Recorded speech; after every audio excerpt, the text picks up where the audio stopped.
Alguna vez me preguntaron qué quería que pusieran en el sepulcro. Nunca se rajó.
Muchachos, buenas tardes.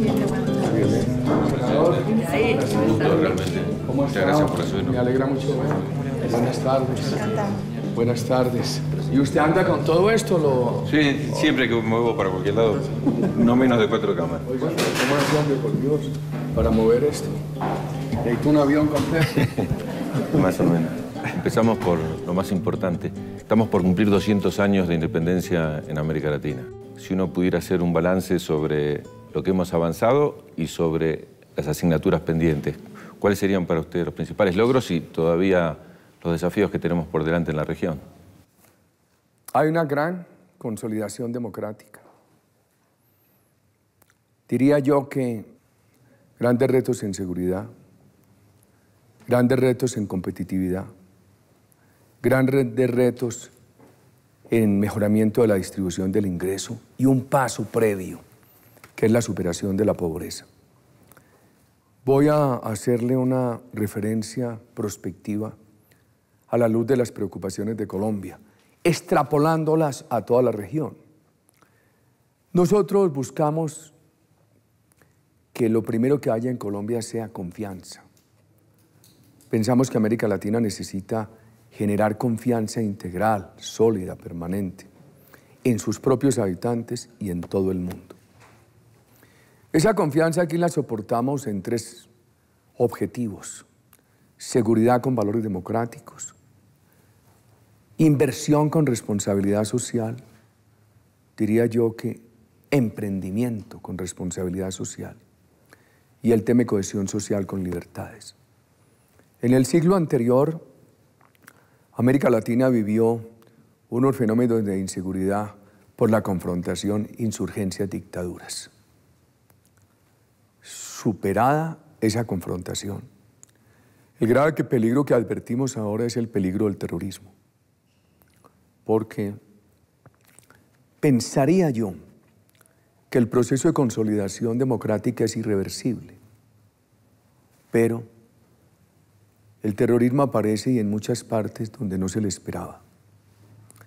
Y el terrorismo tiene una gran capacidad de hacer daño transnacional.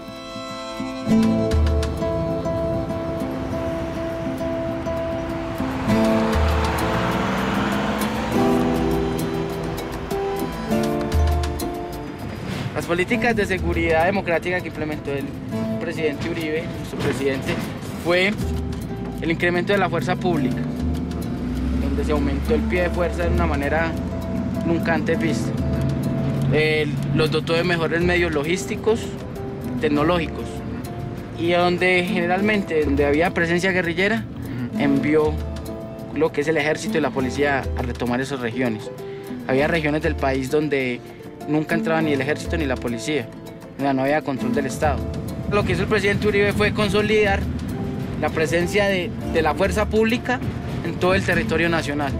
O sea, ahorita donde la Policía Nacional ahorita tiene la cobertura de un 97-98% del territorio nacional, mientras que antes que llegara él estaba en una cobertura del 75-80%. La guerrilla se aprovecha de situaciones de desventaja social o de desigualdad social o de pobreza para hacerse firme en algunas regiones del país. Ellos no se han hecho firmes en la conciencia del pueblo. Ellos se han impuesto esa sangre y fuego. En la medida que los vamos derrotando y que vamos protegiendo a la ciudadanía es institucional. La ciudadanía lo que anhela en todas partes es que en lugar de estar subyugada a sangre y fuego por guerrillas o paramilitares, por cualquier expresión de narcotráfico, esté el Estado. Ahora, ¿qué pasó en Colombia?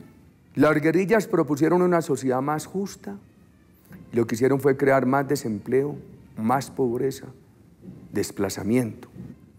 El país entró en procesos de ampliación democrática, elección popular de alcaldes y gobernadores, y los insurgentes que la víspera habían ofrecido la paz a cambio de que se adoptaran esas medidas de ampliación democrática, en el momento en que estas medidas fueron adoptadas, irrumpieron como asesinos de alcaldes, de gobernadores, como factores de coacción contra las expresiones de la democracia.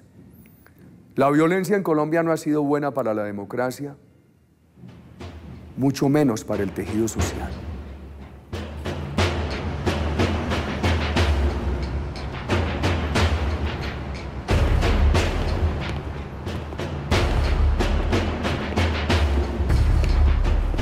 Aquí en Colombia, hace aproximadamente 10 años, hubo mucha permisividad por parte del gobierno. Hace aproximadamente 4 o 6 años que el presidente Uribe cogió la batuta, el orden. Es de anotar que soy apolítico, ¿sí? O sea, no voy por ningún partido político, pero me he dado cuenta de los logros que ha adquirido el mandato del presidente Uribe.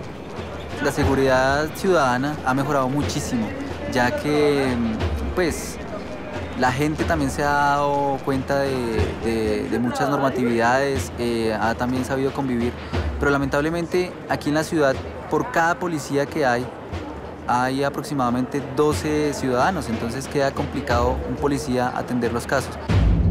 ¿Qué condiciones históricas se dieron para que en Colombia, en décadas anteriores, se instale de esta manera la violencia, la guerrilla y el narcotráfico? ¿Qué fue lo que ocurrió? Yo le diría esto. Colombia vive la etapa posindependencia en el siglo XIX en guerras civiles. La última es la guerra de los 1000 días, que termina en 1902. Esa guerra produce más de 100.000 muertos. Y el país queda en una profunda depresión.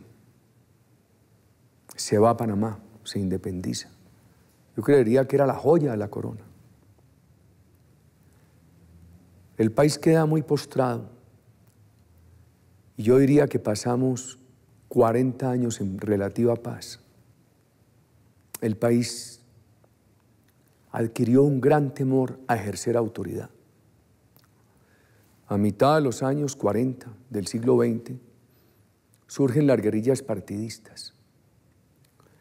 En alguna forma tuvieron elementos comunes con las guerras civiles del siglo anterior, porque reclamaban libertades democráticas. Esas guerrillas partidistas producen un periodo muy cruel, pero relativamente corto. Aparece la Revolución Cubana, entra la moda ideológica del marxismo, de la lucha violenta de clases, la actitud despectiva frente al Estado de Derecho, el paradigma de la dictadura del proletariado, la socialización de los medios de producción. Se destruyen todos los sueños y se sustituyen solamente por una utopía, la utopía de la sociedad sin clases. Y Colombia, en el momento que está concluyendo la etapa de las guerrillas partidistas, entra en la etapa de esas guerrillas marxistas.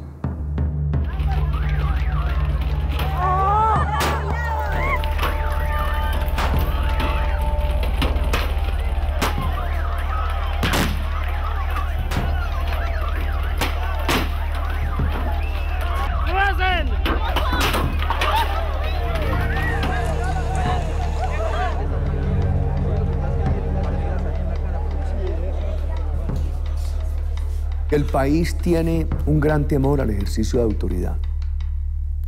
Los gobiernos tienen el complejo de que hay unos problemas sociales de por medio, que los podía haber y los ha habido. Y entonces creen, es la línea general, que no hay que enfrentar los fenómenos con autoridad, sino con apaciguamiento. Y el apaciguamiento fortalece más los movimientos violentos. Y aparece el paramilitarismo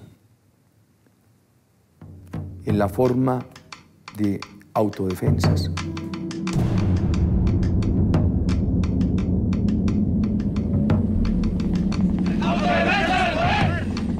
Creo que los conflictos se dirimen hablando, mediante el diálogo.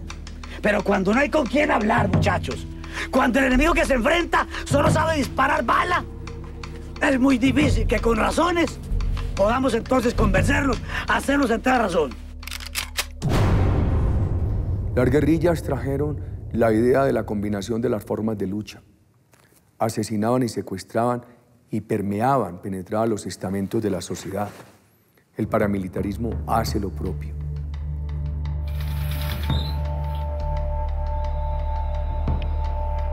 Los famosos escuadrones de la muerte o paramilitares nacen en la guerra de Vietnam y mucho antes, pero Estados Unidos se especializa en esos escuadrones de la muerte que en Vietnam los llama ojos rojos.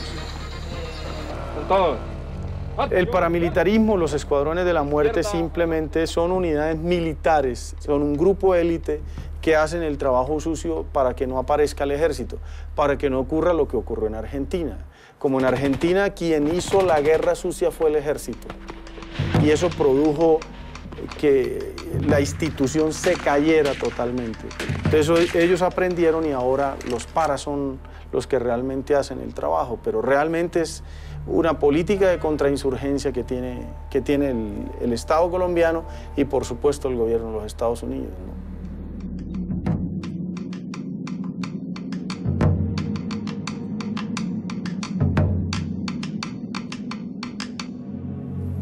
Había mucho temor a una política de seguridad, porque se identificaba la civilidad con la debilidad. Y yo creo que se logra aclimatar una política de seguridad cuando esa política se propone como una política democrática. Por eso hemos hablado de seguridad democrática, con valores democráticos, con libertades. Colombia ha superado la pérdida del monopolio estatal para combatir a los irregulares, a los criminales. El Estado ha recuperado ese monopolio. La justicia del Estado había sido usurpada, derogada de facto en muchas regiones. Pleitos de familia entre particulares, lesiones personales, homicidios, se llevaban a la consideración del líder terrorista guerrillero o del líder terrorista paramilitar.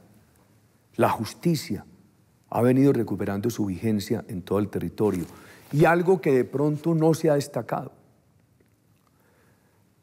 Cuando yo digo que Colombia ha venido practicando esta política de seguridad con valores democráticos, no hay que hablar en forma etérea de libertades. Colombia ha desafiado, ha enfrentado al terrorismo más rico, más criminal, más peligroso del mundo, con legislación ordinaria, sin legislación de estado de sitio. Yo creo que haber enfrentado esto con legislación ordinaria, con una legislación de estado de sitio totalmente ausente, le da un gran valor a la lucha democrática de Colombia contra el terrorismo. Colombia no ha sido un país ofensivo. Los acuerdos con Estados Unidos no han sido ofensivos. Yo les rogaría mirar no solamente las normas jurídicas, sino nuestra historia. Podrá hablarse aquí de 2 incidentes, el bombardeo a Raúl Reyes en la selva ecuatoriana y el incidente sobre el cual se habló ampliamente con el presidente Chávez en su época de Granda. Colombia asumió toda la responsabilidad, yo la asumí toda. Cuando el señor secretario general de la OEA llegó a Colombia a hablar del tema de Raúl Reyes, yo le dije, vaya al Ministerio de Defensa que le muestren todo, se lo mostraron. En la medianoche hablamos y me dijo que quedaba satisfecho y tranquilo, que le habían mostrado todo. No puede decirse de que se haya utilizado el Plan Colombia, los acuerdos con los Estados Unidos, para una sola acción ofensiva contra cualquier otro país. La historia hay que tenerla en cuenta. Su introducción en la política fue muy chiquito y muy vinculado. Irracional. Irracional. De eso no debo hablar porque lo hice a destiempo antes de llegar al uso de razón. ¿A qué edad? No tengo manera de dar argumentos sobre eso, ya ni lo sé. He estado toda la vida allí. A mi señora un día le preguntaron, Álvaro, ¿cuándo va a empezar campaña? Y dijo, nunca ha dejado de hacer campaña. ¿Pero cómo empezó? Pequeñito. Si quiere que le cuente alguna circunstancia. ¿Cuál es el primer recuerdo? Se hizo el acuerdo entre los partidos colombianos, 1956-57, que se llamó el Frente Nacional, para superar la violencia y para reconocer los derechos políticos de la mujer. Mi mamá en mi región era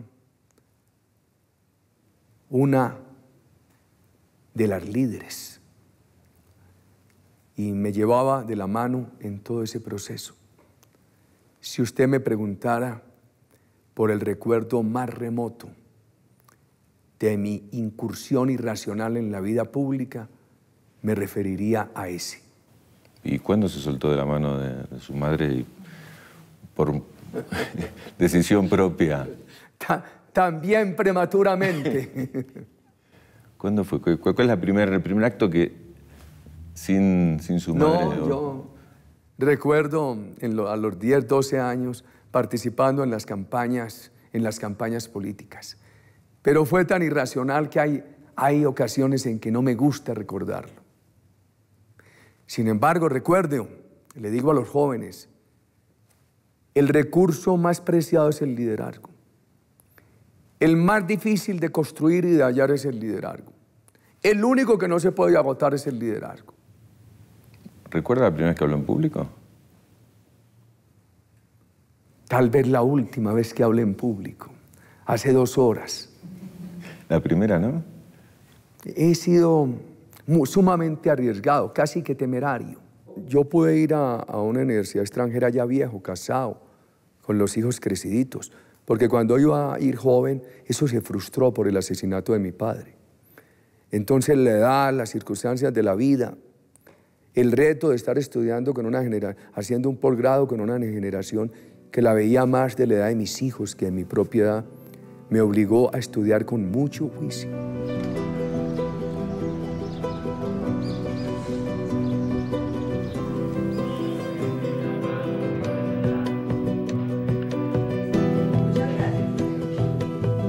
Yo no sé si ustedes saben que yo fui profesor de Uribe. Era un estudiante, yo diría que medio tirando hacia alto. No el mejor estudiante porque él repartía su tiempo ya entre las labores académicas, la tarea política, porque entró a la política desde muy pronto, y el negocio.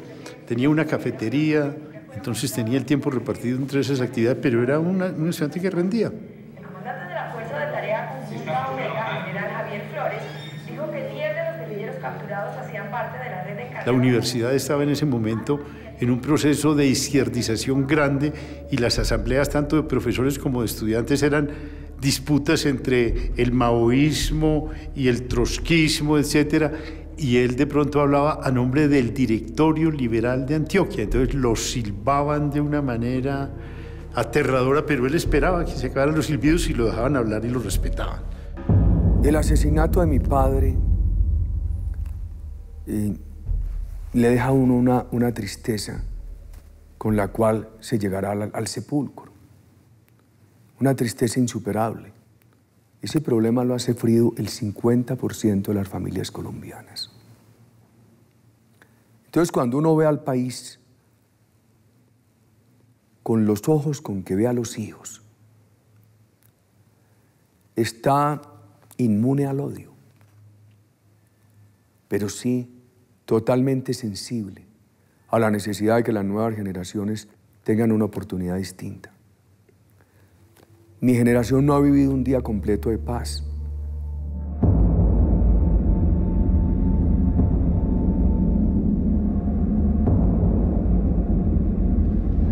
Esperemos ya, no es más que poder verlo de nuevo después de 7 años y medio de cautiverio, porque antes solo se había podido observar a través de algunas pruebas de vida en donde él siempre pedía por el acuerdo humanitario. Mi nombre es Alan Jara, ingeniero civil. Fui 2 veces gobernador de mi departamento y en el ejercicio de esa vida pública decide las FARC secuestrarme. Permanezco cerca de 7 años, 7 meses en poder de la guerrilla. Algunas personas en Colombia no estaban esperando algunos pronunciamientos que yo de todo corazón di y que sigo creyendo en ellos. Entonces, temas como, por ejemplo, de que no puedo compartir la posibilidad de un rescate porque hay riesgo para la vida de mis amigos que están allá, sino que tiene que ser a través del intercambio humanitario. A muchos los toma un poco por sorpresa. Igual menciono que si bien es cierto que a mí me secuestran las FARC y ellos son quienes cometen el delito, yo de quien espero una acción es del Estado, es de las instituciones. Y entonces me preguntan yo qué creo que hizo el presidente Uribe para mi liberación y digo nada, con franqueza, porque realmente no fue así. Él me visita muy gentilmente en horas de la noche en mi hogar, pregunta por mi salud, etc., en muy buenos términos. Y yo le comento a él, porque él me dice que él ha cedido en muchos puntos para llegar a ese acuerdo humanitario. Y yo le digo al presidente que en un rescate el riesgo es muy alto. Ya tuvimos un resultado terrible. Y le menciono cómo en la selva, cuando se oye un helicóptero o algo, la guerrilla no apunta hacia el helicóptero. La guerrilla apunta hacia donde estamos nosotros. Y la orden es no dejarnos arrebatar con vida. Y entonces hay unos requisitos mínimos que pone cada una de las partes que han llamado inamovibles. Yo le decía al presidente, lo único inamovible que yo conocía como secuestrado era el árbol al cual ponían la cadena para fijarme. Yo traté de moverlo muchas veces y no hubo forma de moverlo. Ese es un inamovible. Lo demás, dije yo, es cuestión de sentarse y privilegiar la vida y la libertad.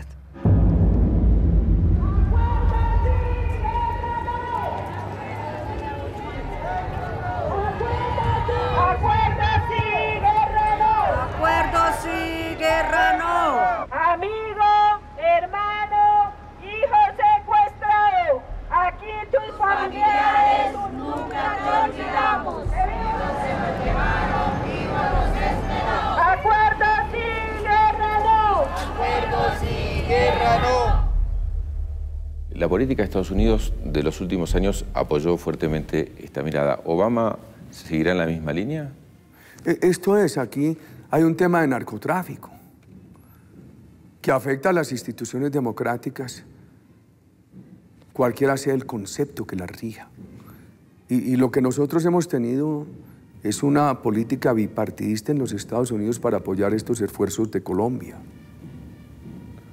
Cualquiera de los dos partidos ha apoyado siempre esta línea fuerte en la lucha contra el narcotráfico. Y además lo necesitan.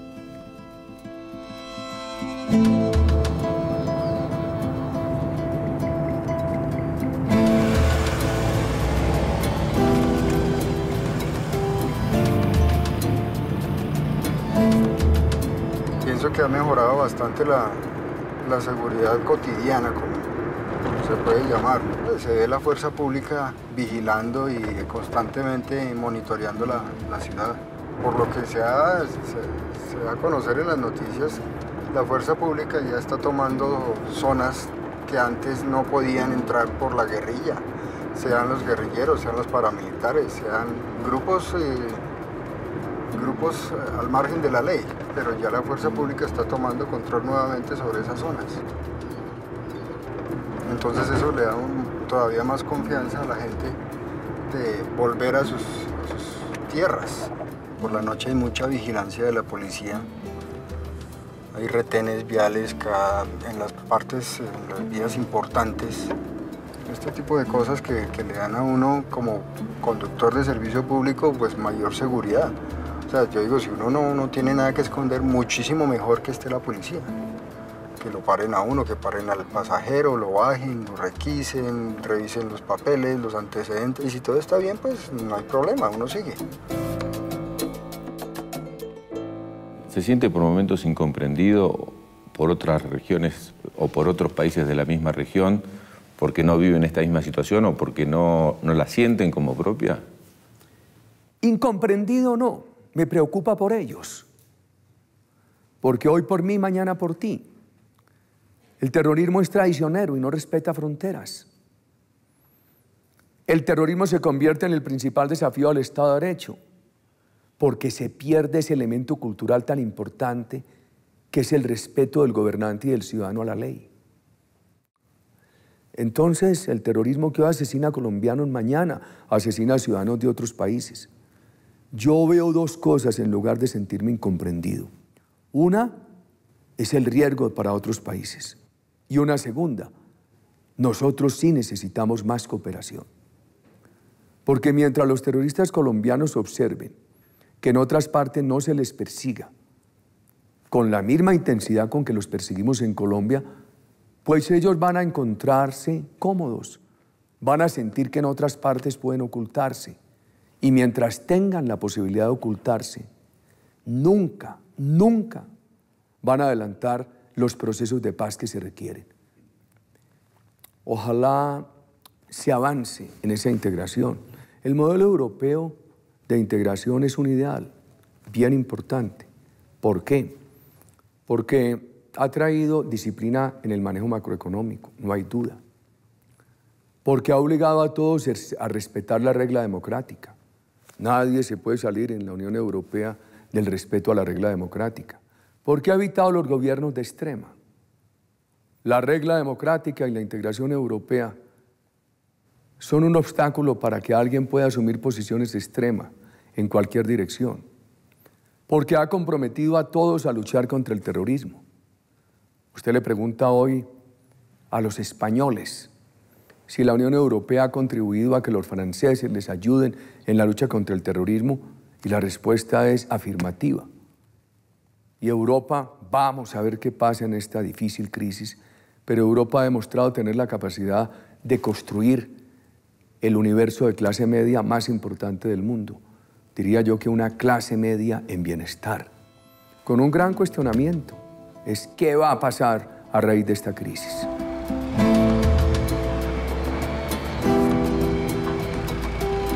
Aquí en Bogotá se vive el problema del desempleo, el problema de las personas que vienen desplazadas de otros lugares. Todo esto se va mezclando aquí en la capital. Entonces, el desempleo aumenta, el problema de inseguridad aumenta, las oportunidades de trabajo también obviamente van escaseando, se ven problemas como los problemas que vemos actualmente de recesión, los sueldos no están alcanzando. Entonces, por ejemplo, en mi caso, yo soy docente, pero igual me toca trabajar en algo extra porque mi sueldo no me alcanza, tengo mi hija, tengo mi esposa, me toca responder por un hogar, entonces pues toca buscar otras fuentes de ingreso. Creo que el presidente Uribe ha hecho cosas positivas, así como ha tenido también cosas que no estoy de acuerdo. No obstante, a pesar de todo lo que han implementado a nivel político, a nivel social, a nivel también, entre comillas, cultural, pues esto no es suficiente para todo el problema que se ve aquí en Bogotá. Yo creo que el pueblo está dividido en esa parte. Hay gente que sí quiere que él siga. Hay gente que tiene el concepto de es mejor malo conocido que bueno por conocer. Otros simplemente nunca han estado de acuerdo con el mandato de Uribe. Estando en Colombia no puedo dejar de hacer una pregunta que tiene que ver con Bolívar. Si desde algún lado no estuviera mirando Bolívar en este momento, ¿qué es lo que diría Bolívar hoy? Bolívar era un hombre de orden. Yo creo que él tuvo que tomar muchas decisiones en materia de instituciones y que no las tomó al impulso de lo que pudieran ser sus convicciones ideológicas, sino al impulso de las necesidades. Yo diría que él hoy tendría que estar preocupado por el tema del orden, que tiene dos amenazas: el terrorismo sustentado en el narcotráfico y las tentaciones de estatismo que pueden darse en algunos países. Cuando hoy hablamos de que América Latina haga los grandes esfuerzos en procura de la investigación y del desarrollo, pues no podemos olvidarnos que para la época del Libertador los esfuerzos que él hizo en procura del desarrollo fueron inmensos, para no hablar de su idea de cohesión social, que diría yo que se consolidó en todo el proceso del Alto Perú, de formación de Bolivia, y que más tarde defendiera cuando se enfrentó al caos que quiso apoderarse entonces de la Nueva Granada, hoy Colombia.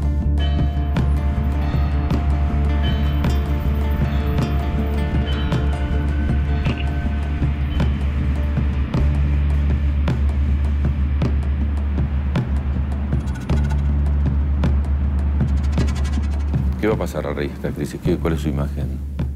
Yo creo que finalmente el motor que inició esta crisis fue la fiesta especulativa, la furia especulativa. Y eso hay que corregirlo. El capital tiene que ser un bien de producción y de servicios, un bien de creación de riqueza social y no un factor de especulación. Ojalá el mundo aprenda. No volvamos al capital especulativo que tanto daño ha hecho. Yo diría que esta crisis no debe eliminar la iniciativa privada. Al contrario, se necesita la imaginación de la iniciativa privada, su creatividad para poder superar esta crisis.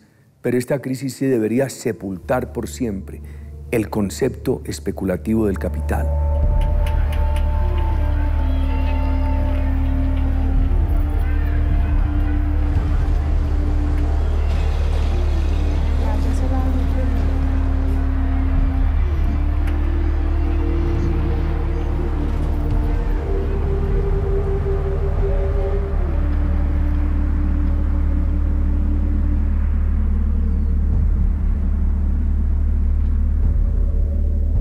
Yo creo que América Latina ha vivido extremos que tienen que causar una reflexión.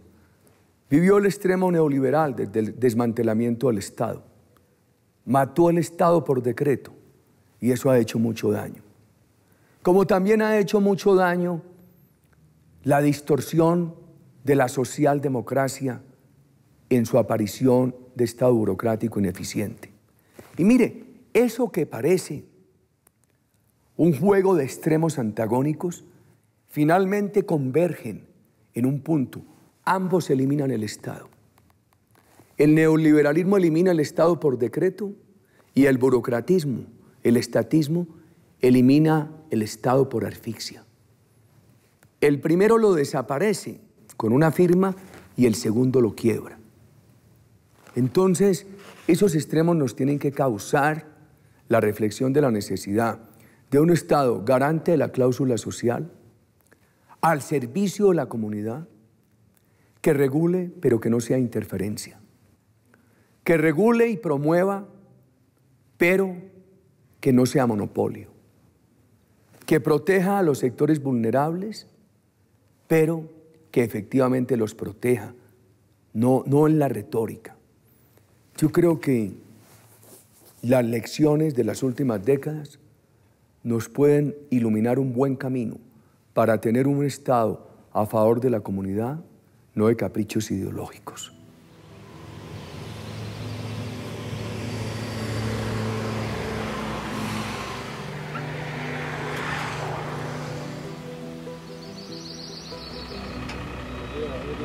El país en la actualidad lo veo un poco muy atrasado porque acá hay mucho desempleo.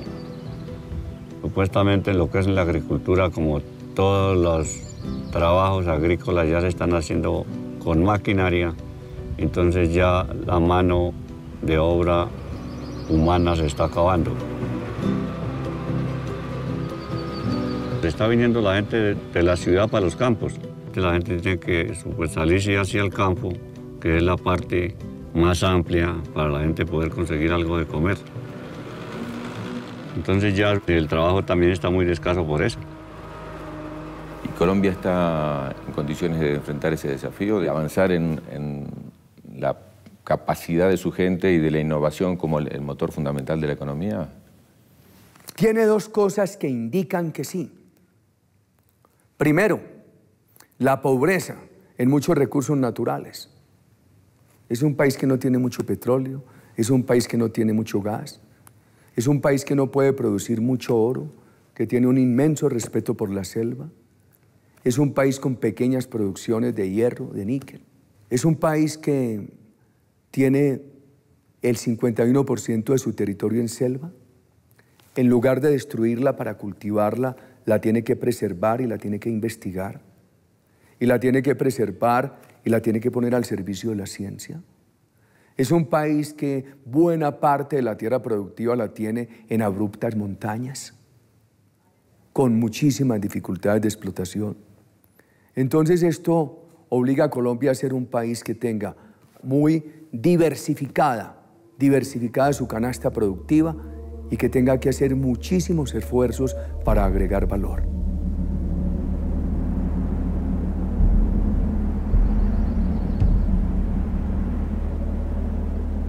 Creo que es la primera vez que un presidente plantea tan fuertemente, quizás por la realidad del país, el tema del terrorismo, el tema de la violencia. ¿Este tema es central y cuáles son los caminos para resolverlo?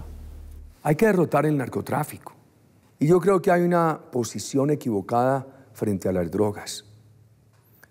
Hoy, aquello de moda que causa buena opinión, es decir, que se legalicen las drogas. Yo particularmente pienso que están legalizadas en la medida que hay tanta permisividad para el consumo, que lo que necesitamos es ilegalizar esa parte del eslabón, ese eslabón de la cadena que es el consumo. Ahora, nuestros países antes, Colombia alegaba, no, es que aquí hay tráfico, pero después hubo producción. Decía, pero es que aquí no hay consumo. Hoy tenemos más de 1 millón de consumidores. O sea que el problema termina por afectar integralmente en todas sus fases o eslabones a todas las sociedades. Yo creo que eso hay que derrotarlo. Y también se ha perdido de vista el impacto de la droga en la ecología. La droga puede ser el gran destructor de la cuenca amazónica. Y que entonces pasemos de la mayor fábrica de biodiversidad del mundo, de la más importante área de sostenibilidad de la biodiversidad, a un riesgo de desierto que acabaría con el planeta.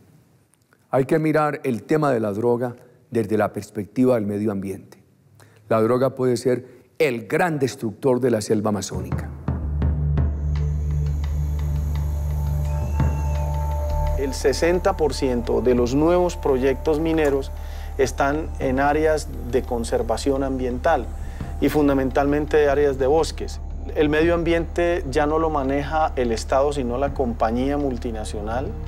Entonces, el Código de Minas lo proponen ellos, se lo dan a lo que aquí llamamos los parapolíticos, es decir, los políticos puestos por los paras, que son elegidos porque las multinacionales le dan plata a los paras para que maten gente, desplacen otra y solamente quede gente que vota por esos tipos que son los que llegan al Congreso y le aprueban todo el saqueo de los recursos naturales a las compañías multinacionales. Nosotros, a pesar de la crisis, seguimos teniendo inversión.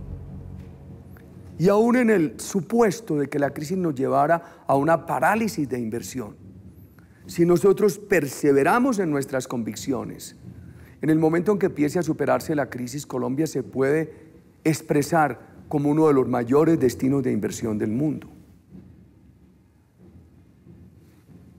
Presidente, es que es muy difícil sostener la política de seguridad democrática por la crisis. los recursos, el desempleo. Eso va a contribuir a que haya más droga, más negocios ilícitos, más criminalidad. Mi respuesta es, justamente, tenemos que enfrentar esos fenómenos y persistir en nuestra política de seguridad, porque si cedemos ante esos fenómenos, cuando en otras partes del mundo empiece a recuperarse la crisis, si aquí estuviéramos sumidos de nuevo en una racha profunda de criminalidad, no habría manera de montarnos en el tren universal de la recuperación en la poscrisis. Soacha es un municipio con un nivel de marginalidad muy alto. Los desplazados por la violencia suman casi 27.000 personas. Positivo es la denominación que se da dentro de la policía a un resultado de cumplimiento del deber que termina de manera favorable. Una detención, una incautación de armas, una detención de alijos de droga, es lo que se denomina positivos. Y si no es un positivo en realidad, pues se trata de lo que nosotros hemos llamado el falso positivo, que es la presentación que se le da a una situación como de legítimo ejercicio de la fuerza por parte del Estado, y a la postre se ha venido definiendo que no fueron ese tipo de situaciones, sino que estamos enfrente de operaciones en las cuales se cometieron homicidios. Mi nombre es Luz Marina Bernal, madre de Fair Leonardo Porras, de 26 años, de educación especial. Él no sabía leer ni escribir. Se desapareció el 8 de enero del 2008. En medicina legal, yo iba cada 10 días a mirar las fotos de lo que entraba en el transcurso de la semana, pero no encontraba resultados. Después de 8 meses, nos atendieron en la fiscalía y me dijeron que a quién buscaba. Yo le dije que a Fair Leonardo Porras. Me dijo, ah, sí, el muchacho que combatió con el ejército. Le dije, ¿cómo? Le dije, pues me parece terrible lo que ustedes me acaban de decir. Si él es un chico de educación especial, no, él no sabe coger un arma. Es más, ni siquiera afeitar. No se sabía afeitar porque la que lo afeitaba era yo. Le pegaron 9 tiros por la espalda y le pegaron un tiro por acá, donde le destrozó media cara.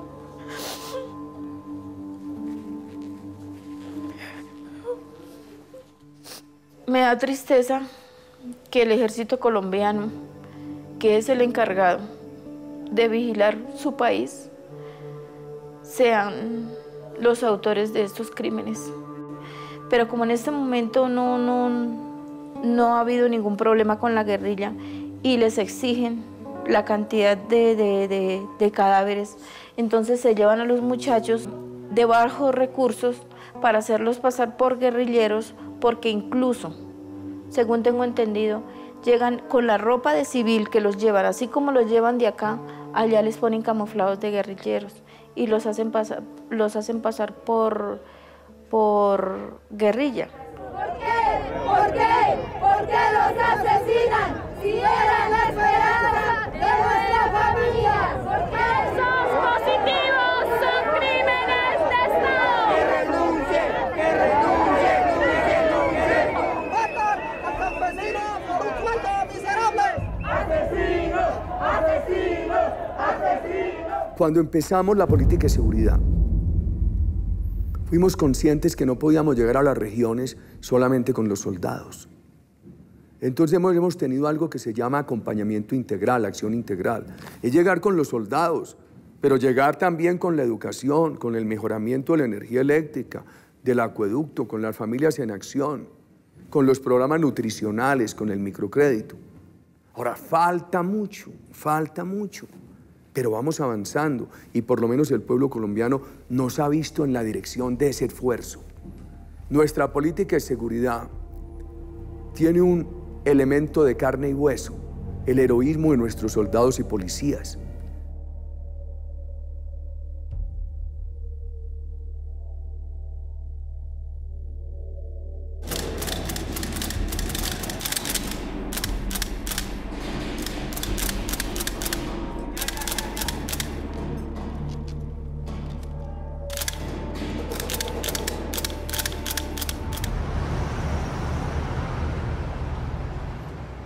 Les diría a las nuevas generaciones que se metan en la política, que pongan las manos en la masa y que trabajen en la construcción de un Estado distinto. Indudablemente. Usted puede montar una fábrica de vehículos, aún una universidad. Todos esos proyectos son factibles. El más difícil de todo es la construcción de liderazgo. Entonces, el elemento más escaso de todos es el liderazgo.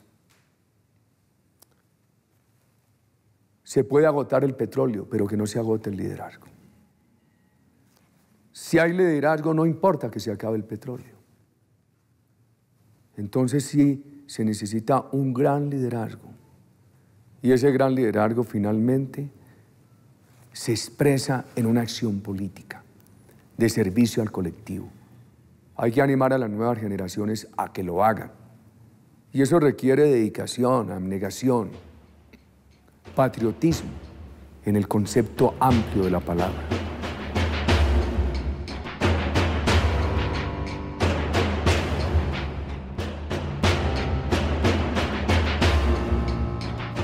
Valor, sacrificio, 3 palabras que yo llevaré ante mí sobre el acero de Colombia y me llaman al servicio, a morir, a vivir por mi patria, nada importa.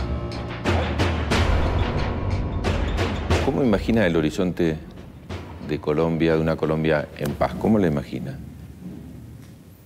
Con todas las energías volcadas al emprendimiento.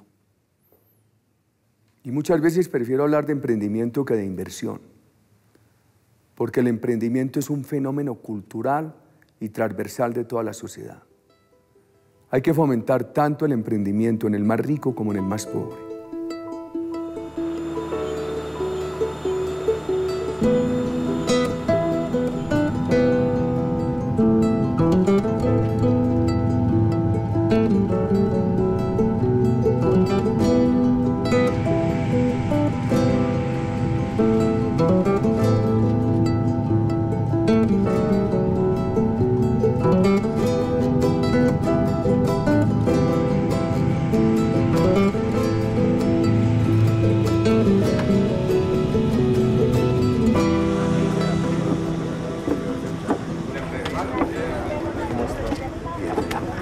Presidente, buen día. Coronel Rey García, comandante de la Segunda Brigada.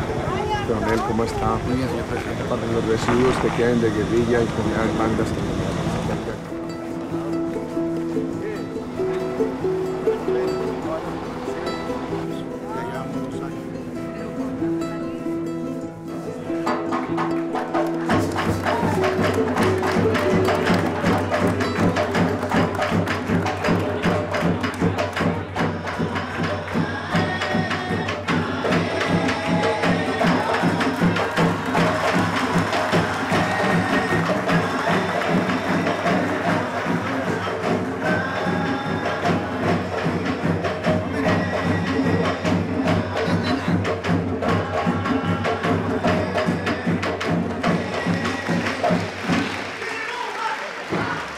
Un saludo afectuoso, doctor José Fernández de Castro, compatriotas todos. No podemos admitir ningún sector de delincuencia. La manera como nosotros, este gobierno, las Fuerzas Armadas, particularmente mi persona, podemos mirar a los ojos a los colombianos y podemos mirar a los ojos a las nuevas generaciones, es con la autoridad moral de combatir con toda la firmeza todas las expresiones del terrorismo. Esto demuestra que la política de seguridad es un medio para llegar a la paz, que nuestra fortaleza para combatir a los violentos no se excluye con nuestra capacidad de interpretar al pueblo colombiano para perdonar a los arrepentidos, para dar la segunda oportunidad. Esta política de seguridad es una política firme contra los terroristas, pero jamás será una política de odio. A nosotros no nos tiembla la mano. y vamos a ver quiénes se cansan primero. Si esos bandidos de engañarnos o nosotros de perseguirlos.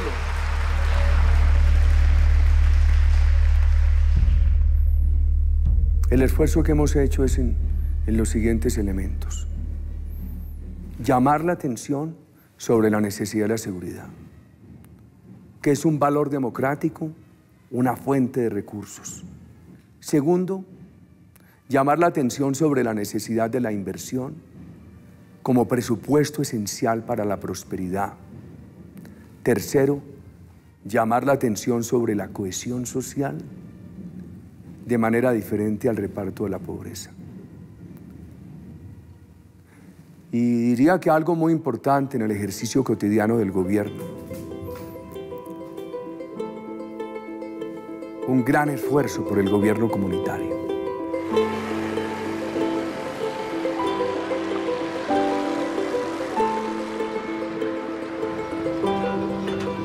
Acá en el banco particularmente, hablando de nuestra provincia, desde el año 58, 59 que había venido el presidente Rojas Pinilla, desde entonces no teníamos la presencia de un presidente acá en nuestra provincia.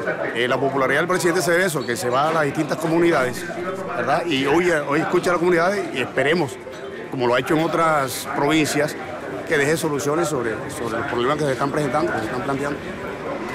Aquí no hace necesariamente, tenemos urgentemente la necesidad de solucionar la falta de empleo.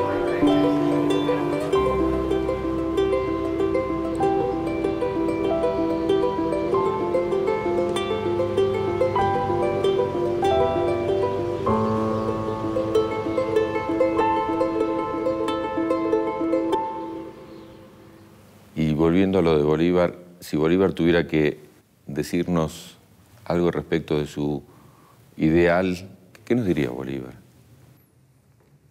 Es muy difícil interpretarlo, es más fácil citarlo. Yo diría que Bolívar fue la autoridad al servicio de la virtud. Y en la práctica para los pueblos de América Latina, esa virtud, ¿en qué se constituiría? Orden, democracia y libertades. ¿Esa puede ser la América Latina del tercer centenario? Claro. Y además estos son valores que permiten unos procesos evolutivos muy amplios. No son camisas de fuerza. ¿Un mensaje para los jóvenes de América Latina? Que se formen como líderes. Que se nos acabe el petróleo, pero que no se nos acabe el liderazgo.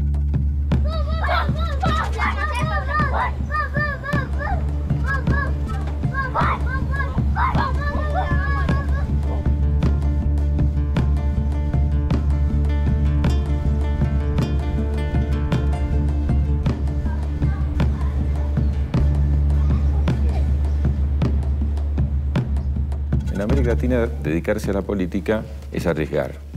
Y entre otras cosas, incluso por los atentados que tuvo contra su vida, es arriesgar la vida. Es un elemento que hay que tener, ser valiente para poder dedicarse a la política, o en su caso particular, ¿se siente valiente? ¿La vida lo hizo así? Si usted toma la política simplemente como una forma de vida y no tiene compromisos profundos, no tiene que arriesgar. Si la asume con compromisos profundos y en países como Colombia, tiene que correr riesgos, indudablemente. Le pregunto directamente, ¿y no tiene miedo?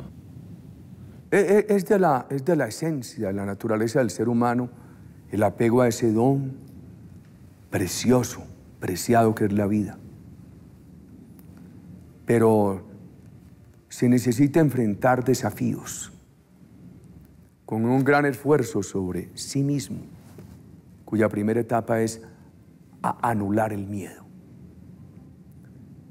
El único miedo que debe existir, además del temor a Dios, es el miedo a tener miedo. Eso implica una madurez especial. ¿Cómo se llega a esa conclusión, a ese pensamiento o a esa sensación? Con compromiso. Y el compromiso hay que reiterarlo todos los días. Superar la enfermedad, el cansancio, la falta de energías, la falta de sueño. El compromiso hay que reiterarlo todos los días. uno se tiene que llamar a filas a sí mismo todos los días. Uno se tiene que reclutar a sí mismo todos los días. La próspera herencia de la antigua y magnánima ley de Guarambro será de gloria cuando cargo yo soy fusil. Muchísimas gracias, presidente. Senador, muchas gracias a usted. De la línea de quemar en Colombia el sagrado confín. Muchas gracias, no tengo sino espero que nos palabras de encontremos agradecimiento. en otras circunstancias. Inmensamente si posible, con caballos. Ojalá. Claro. El infante es el bello destino y la suerte.